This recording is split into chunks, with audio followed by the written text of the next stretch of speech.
changing patterns that you've been stuck in your marriage or relationship is never easy.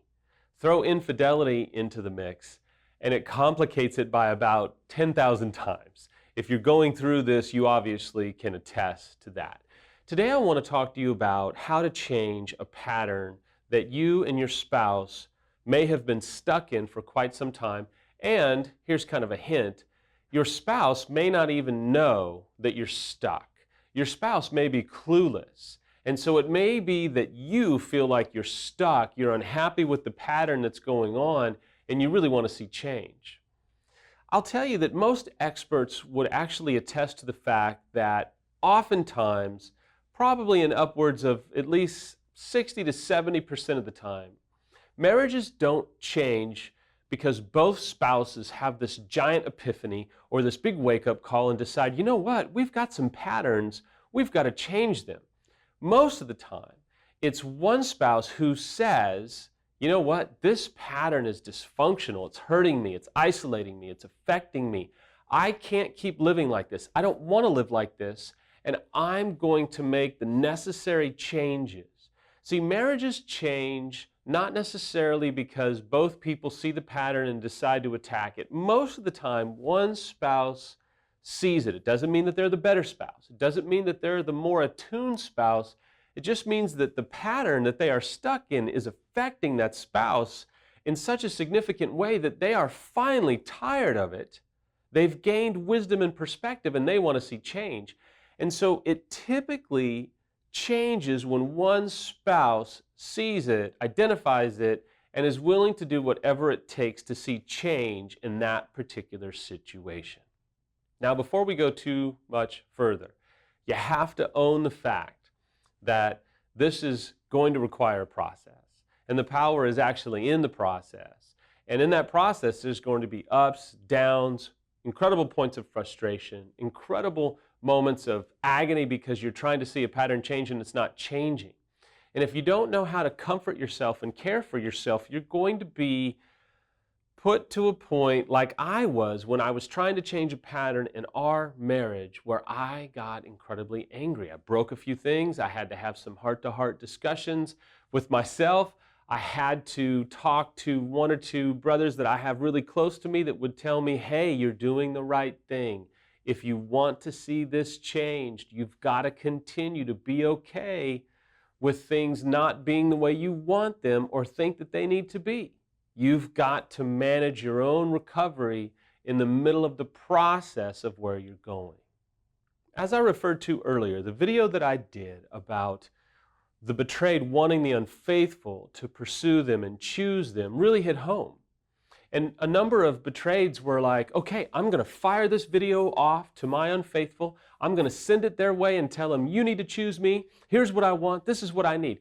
I told many of them, and I would say to you, do not do that, because again, what you're doing is you're chasing your spouse.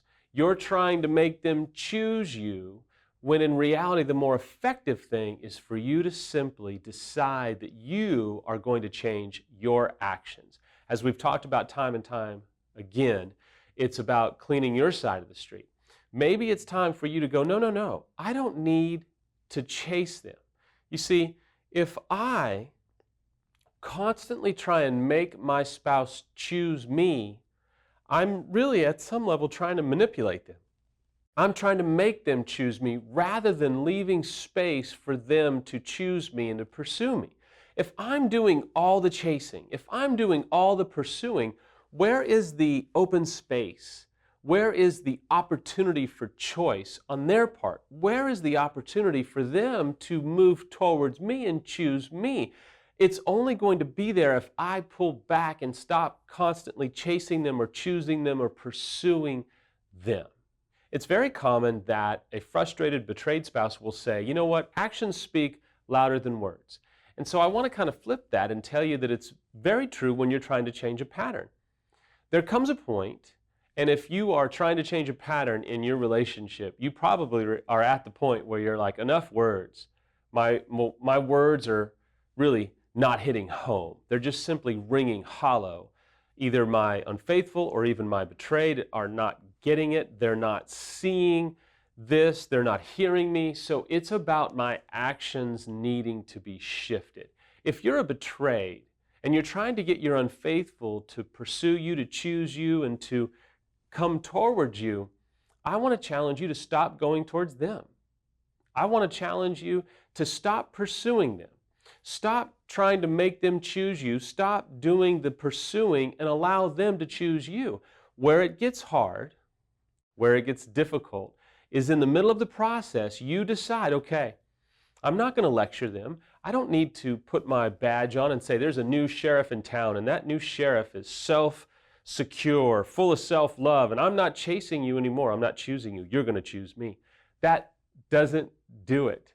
It will only reinforce the pattern that you're stuck in. What's vital is for you to have a shift inside that says, okay, I'm going to leave room for them to pursue me. I'm going to leave room for them to be able to move towards me. While they are not, because this is a process, this doesn't just happen in 1 day, 2 days, 3 days.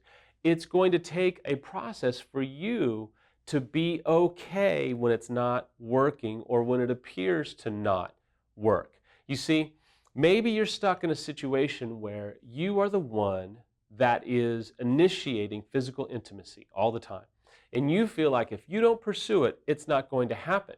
Then there's times where you get frustrated and you say, hey, well, why aren't you pursuing physical intimacy? Why aren't you initiating it? What's the problem? What's the problem?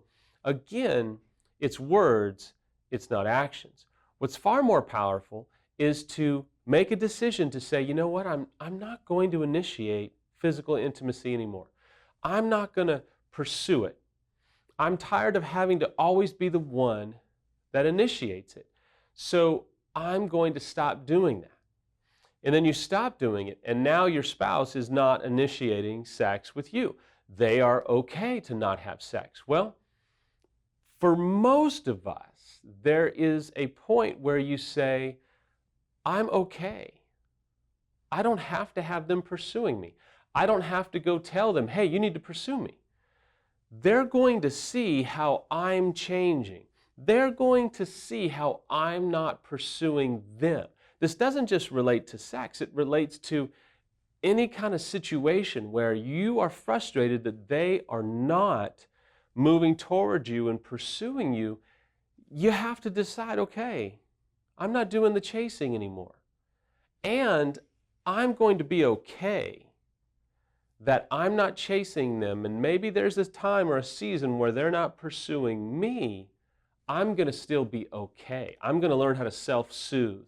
I'm going to learn how to take care of me. I'm going to learn how to care for me so that I'm not falling apart, going through all these emotional breakdowns because they are not seeing the signs and they are not moving towards me at the speed that I want them to.